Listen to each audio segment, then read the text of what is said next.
ഇസ്രായേലിൻ്റേത് വളരെ പൈശാചികമായ ഒരു വംശീയ ഉന്മൂലനമാണെന്ന് പറയേണ്ടി വരും. ഇസ്ലാം മതത്തെപ്പറ്റി അറിഞ്ഞുകൂടാത്തവർക്ക് വേണ്ടിയിട്ട് ഞാൻ അതിൻ്റെ ഒരു ഇൻട്രൊഡക്ഷൻ പറയാം. ഇസ്ലാം മതത്തിലെ രണ്ട് പ്രധാന വിഭാഗങ്ങളാണുള്ളത്, ഷിയായും സുന്നികളും. സുന്നികളെപ്പോലെ ഷിയാകൾ മറ്റു ഖലീഫമാരെ അംഗീകരിച്ചിട്ടില്ല. പരിശുദ്ധ നബിയുടെ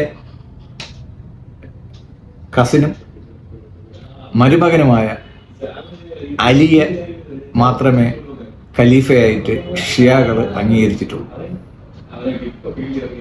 ലോകത്തെ ഇസ്ലാം ജനസംഖ്യയിൽ 20% വരും ലോകത്തുള്ള ഷിയാകൾ.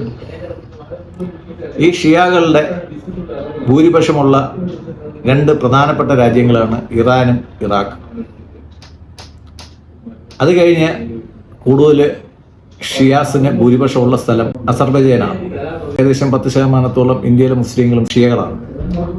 ഇപ്പൊ ഷിയകളുടെ വിശ്വാസവും സുന്നികളുടെ വിശ്വാസവും തമ്മിൽ ചെറിയ അന്തരങ്ങളുണ്ട്, അഭിപ്രായ വ്യത്യാസങ്ങൾ, അവർ തമ്മിൽ സമരസപ്പെടായ്മ കുറെ കാലമായിട്ടുണ്ട്. പക്ഷേ ഇപ്പോൾ ആദ്യം അമേരിക്ക ഒരു ഷിയ രാജ്യമായ ഇറാഖിനെ കടന്നു കയറിയും ആക്രമിച്ചും അതിനെ അവരുടെ ഒരു പാവ സർക്കാരാക്കി വെച്ചേക്കും.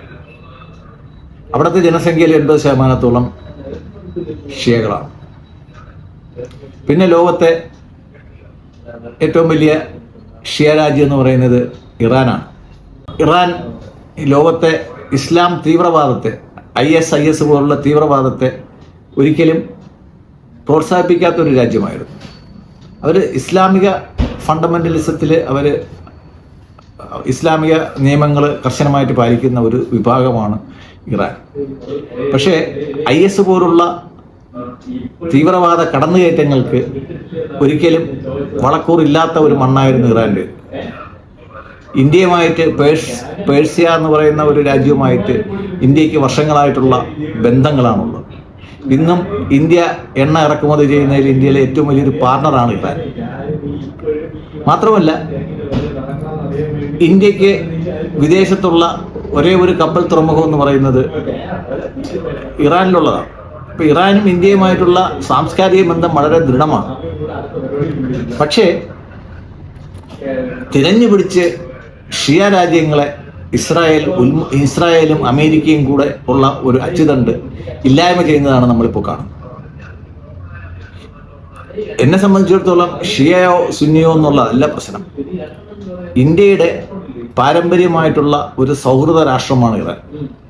ആ രാജ്യം നശിക്കുമ്പോഴത്തേക്ക് ഇന്ത്യക്ക് ആ രാജ്യവുമായിട്ടുള്ള ബന്ധങ്ങൾ, വ്യാപാര ബന്ധങ്ങൾ, പെട്രോളിയം ലഭ്യത, ഇവയൊക്കെ പ്രതികൂലമായിട്ട് ബാധിക്കുന്നു.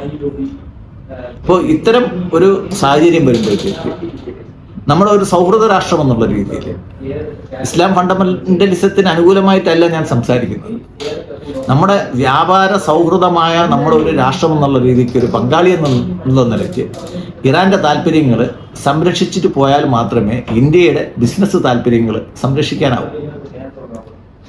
ഇസ്രായേലിനെ സംബന്ധിച്ചിടത്തോളം, അമേരിക്കയെ സംബന്ധിച്ചിടത്തോളം ഷിയാകളുടെ ഒരു ഉന്മൂലനമാണ് അവരുടെ ലക്ഷ്യമാണെന്ന് നമുക്ക് ആദ്യഘട്ടത്തിൽ തന്നെ നമുക്ക് മനസ്സിലാക്കാൻ സാധിക്കും. അസർബൈജാൻ ഒരു ഷിയ രാജ്യമാണെങ്കിലും സുന്നി രാജ്യമായ തുർക്കിയുമായിട്ട് ബന്ധപ്പെട്ട് നിൽക്കുന്നതുകൊണ്ട് അവർക്ക് ഇതുമായിട്ട് വലിയ ബന്ധങ്ങളുണ്ടാവാനുള്ള സാധ്യതയില്ല. അവർ ഇക്കാര്യത്തിൽ ഇടപെടുന്നുമില്ല. അപ്പോൾ അവർ ഖലീഫ, അവിടുത്തെ തുർക്കി സുൽത്താനാണ് ഖലീഫ എന്നുള്ള രീതിയിൽ അവർ നിൽക്കുന്നത് കൊണ്ട് അവർക്ക് ഇറാനും സൗദിയുമായിട്ടൊന്നും ഒരു ഊഷ്മളമായിട്ടുള്ള നയതന്ത്ര ബന്ധങ്ങളില്ല.